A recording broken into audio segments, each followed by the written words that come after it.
नमस्कार, मैं डॉक्टर रिंकी गुप्ता। आज हमारा टॉपिक है सेकेंड ट्राइमेस्टर। आज हम जानेंगे कि प्रेगनेंसी के चौथे, पाँचवें और छठवें महीने में क्या क्या बॉडी में चेंजेस होते हैं, बेबी का कैसा डेवलपमेंट है, उसके साथ में हमें क्या क्या डाइट फॉलो करना चाहिए या और क्या क्या चीज़ें होती हैं, इस चीज़ पर हम डिस्कस करेंगे। सबसे पहली चीज़ है कि जो सेकेंड ट्राइमेस्टर रहता है इसे हम हनीमून फेज भी बोलते हैं या गोल्डन फेज भी बोलते हैं, बिकॉज इसमें जो पहले ट्राइमेस्टर में हमें बहुत ज़्यादा थकान या जी मछली या उल्टी जो होती थी, इसमें ये सब तकलीफें नहीं होती है। लेडीज़ को बहुत फ्रेश फील होता है, जो वीकनेस रहता है वो कम हो जाता है, जो नौज़े हो जाती है वो भी कम हो जाते हैं, उनको बहुत अच्छा लगता है।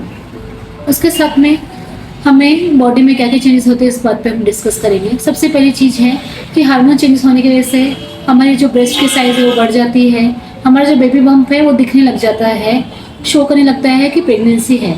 उसके साथ में हमारी जो हार्मोन्स की वजह से जो स्किन है वो डार्क हो जाती है, जैसे अंडर गारमेंट, हमारे जो अंडर आर्म्स है वो डार्क हो जाते हैं, हमारा जो प्यूबिक एरिया है वो डार्क हो जाता है। उसके साथ में हमारा जो नेवल है, जहाँ पे नाभि से लेके प्यूबिक एरिया तक जो एक स्ट्रेट वर्टिकल लाइन, एक स्ट्रेट लाइन रहती है, वहाँ पे भी एक डार्कनेस जैसी हो जाती है। ये सब हमें पैनिक होने की ज़रूरत नहीं है, ये सब हार्मोन चेंजेस की वजह से होता है। हमारा जो बेबी बम्प है, जो हमारा पेट है वो भी बढ़ जाता है, हमारे जो लिगामेंट है वो स्ट्रेच होने लग जाते हैं, तो हमें थोड़े स्ट्रेच मार्क्स भी दिखाई देते हैं। हम स्ट्रेच मार्क्स से हमें घबराए नहीं, ये हर एक लेडीज़ को प्रेगनेंसी में ये कॉमन है जो होता है। हम स्ट्रेच मार्क का क्या कर सकते हैं, हम इसको नॉर्मल ऑयल से मसाज कर सकते हैं बस, और ज़्यादा कुछ हमें ऐसा कुछ ज़्यादा केमिकल वगैरह यूज़ करने की ज़रूरत नहीं है। या वाटर बेस हम कोई भी नॉर्मल स्ट्रेच मार्क्स का यूज़ कर सकते हैं।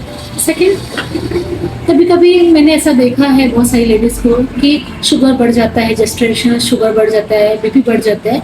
ये नॉर्मल प्रेगनेंसी की वजह से जो बेबी का वेट ये हमारे सिस्टम पे प्रेशर डालता है, वजन डालता है, इसकी वजह से टेम्प्रेरी लेडीज़ को बीपी या शुगर हो सकती है। इसके लिए जो हमारे डॉक्टर रहेंगे वो इनका दवाइयाँ चालू कर सकते हैं। उसके साथ हमें अगर बीपी या शुगर हुआ है तो हमें अपने डाइट में भी अकॉर्डिंग टू डाइट, डॉक्टर के डाइट को हमें उसके हिसाब से करना है। हमें एक 5वें से 6वें महीने, अगर हम फर्स्ट टाइम प्रेग्नेंट हुए तो हमें चौथे महीने से मूवमेंट बच्चे का फील होना चालू हो जाता है, ऐसे गुड़गुड़ाहट जैसा। बट अगर हम फर्स्ट टाइम प्रेग्नेंट है तो हमें कभी कभी 5वें या 6वें महीने के बीच में मूवमेंट फील होना स्टार्ट होता है। इसके साथ में कभी कभी लेडीज़ को पैरों में सूजन हो जाती है, हाथ पैर में भी सूजन होता है। ये अगर ऐसे कुछ लक्षण हैं तो हमें डॉक्टर से कंसल्ट करना ज़रूरी है। इसके साथ में हम डाइट कैसे रख सकते हैं, हमें हाई प्रोटीन डाइट बहुत ज़्यादा ज़रूरी है। जैसे फर्स्ट हमारे ट्राइमेस्टर में था कि हमें जो पसंद है चीज़ें वो खानी ज़रूरी थी, बिकॉज हमें उल्टी हो रही है, स्मेल सहन नहीं हो रहा है। बट सेकेंड ट्राइमेस्टर में हमें ये सब लक्षणें नहीं होती है, तो जिसकी वजह से हम हमारा डाइट बहुत ज़्यादा इम्प्रूव कर सकते हैं। इसमें जो बेबी का डेवलपमेंट है वो पूरा हो जाता है। हम एक 5वें महीने में सोनोग्राफी करते हैं, जिसे एनोमली स्कैन करते हैं। इसमें हम बच्चे का हाथ, पैर, लंग्स, उसके बाद में उसकी हड्डियाँ, नाक, पैर, ये सब देखते हैं कि बच्चा पूरा मैच्योर हुआ है कि नहीं हुआ है। ये सब चीज़ें वहाँ पे डिस्कस करते हैं। अगर कुछ उसमें डिफ़ॉल्ट है तो आपके डॉक्टर उसको बताएंगे कि आपका कुछ बेबी का कुछ कम ज़्यादा है। बट ये सोनोग्राफी आपका 5वें महीने से 18 से 20 हफ्ते के बीच में होना बहुत ज़्यादा ज़रूरी है, बिकॉज ये ऑर्गन डेवलपमेंट भी ज़रूरी है। क्योंकि आप एक बच्चे को, एक हेल्दी बच्चे को मैच्योर डिलीवरी करना बहुत ज़्यादा ज़रूरी है, जो आगे चल के आपको कुछ पैनिक ना हो जाए। तो पहले ही आपको ये सोनोग्राफी करना ज़रूरी है। उसके साथ में जो अगर पैरों में सूजन है तो सबसे पहले हमें हाई प्रोटीन डाइट लेना बहुत ज़रूरी है। हमारे बीपी को मॉनिटर करना ज़रूरी है, क्योंकि अगर पैरों में सूजन है कभी कभी ये बीपी के भी संकेत दे सकते हैं हमें। तो हमें time to time according to doctor, जैसे हमारे गायनेक बोलते हैं, उसके हिसाब से हमें अपना बीपी और sugar time to time check करना है। कभी कभी हमें थायराइड, जो हार्मोन्स के चेंज की वजह से हमारे थायराइड हार्मोन्स भी बढ़ जाते हैं। इससे ये सिर्फ नॉर्मल, अगर थायराइड बढ़ा है, सिर्फ प्रेगनेंसी बढ़ा है तो ये सिर्फ तब तक रहेगा। उसके बाद आप डिलीवरी के बाद फिर से चेक कर सकते हैं बीपी, शुगर, थायराइड कि आपका कैसा है, और वो उसके हिसाब से आपको आगे ट्रीटमेंट करना है। रही बात वज़न की, फर्स्ट 3 मंथ में कभी वज़न बढ़ता है किसी किसी लेडीज़ को, पर किसी मोस्ट ऑफ द लेडीज़ को नॉज़ा, वोमिटिंग की वजह से वज़न कम होता है। बट सेकेंड ट्राइमेस्टर में हमें खाना पीने का मन करता है, हमें वीकनेस नहीं होती है, तो हमें फ्रेश फील होता है, हमें घूमने फिरने का मन करता है। तो उसके साथ में हम जो हमारा डाइट भी रहता है वो हम अच्छा लेते हैं, तो हमारा वज़न है कम से कम 1 से 1.5 किलो पर मंथ बढ़ता है। हर एक लेडीज़ का सेम नहीं हो सकता, किसी का कम और ज़्यादा हो सकता है। पर हमें डाइट में हाई प्रोटीन डाइट जैसे हो गया, हमें चने, मूंग, मटकी, पनीर, दूध, दही, ये सब का सेवन ज़्यादा लेना है। उसके साथ में हरी सब्जी हो गई, नट्स हो गए जैसे बादाम, खजूर, अखरोट, ये सब का लेना है। उसके साथ में हमें जो डॉक्टर ने प्रिस्क्राइब किए है, हमें कैल्शियम आयरन की गोली, विटामिन D3 की गोली, ये सभी कंटिन्यू करनी है। DHA की गोली है, अकॉर्डिंग टू डॉक्टर के हमें कंटिन्यू करनी है। हम कब हम पैनिक हो गए, डॉक्टर को हम कब दिखाने चाहिए? अगर हमें ऐसा लगता है कि हमें कुछ रेड डिस्चार्ज हो रहा है, कि हमारे एब्डोमेन में बहुत ज़्यादा सीवियर पेन हो रहा है, तब हमें घर पे नहीं रहना चाहिए, हमें इमीडिएटली डॉक्टर को जाके दिखाना चाहिए। बिकॉज ये रेड सिग्नल है, हमें घर पे नहीं रुकना चाहिए। कभी कभी ऐसा भी होता है कि हमें बहुत ज़्यादा बैक पेन होता है। ये जो बैक पेन है, कोई हमें हड्डी का प्रॉब्लम नहीं हो रहा है, ये हमारे जो बेबी का वजन बढ़ रहा है, वो प्रेशर दे रहा है हमारे बैक पे, बिकॉज हमारे बैक और लेग्स में पेन होता है। तो हमें फिजियोथेरेपी से भी कंसल्ट करना ज़रूरी है, बिकॉज हमारे बेबी बम बढ़ रहे हैं, तो हमारा जो स्ट्रक्चर है बोन्स का, वो भी शेप भी चेंज हो रहा है।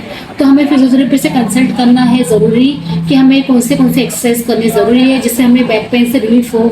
हमें नॉर्मल रेगुलर वॉकिंग करना चाहिए, ब्रिस्क वॉकिंग करना चाहिए, एक्सरसाइज वगैरह। अगर हम पहले से एक्सरसाइज करते हैं तो उस एक्सरसाइज को भी कंटिन्यू कर सकते हैं। अगर आपका कुछ तकलीफ है, अगर आपके कुछ इश्यूज हैं, तो आप अपने डॉक्टर के हिसाब से ये एक्सरसाइज करनी ज़रूरी है।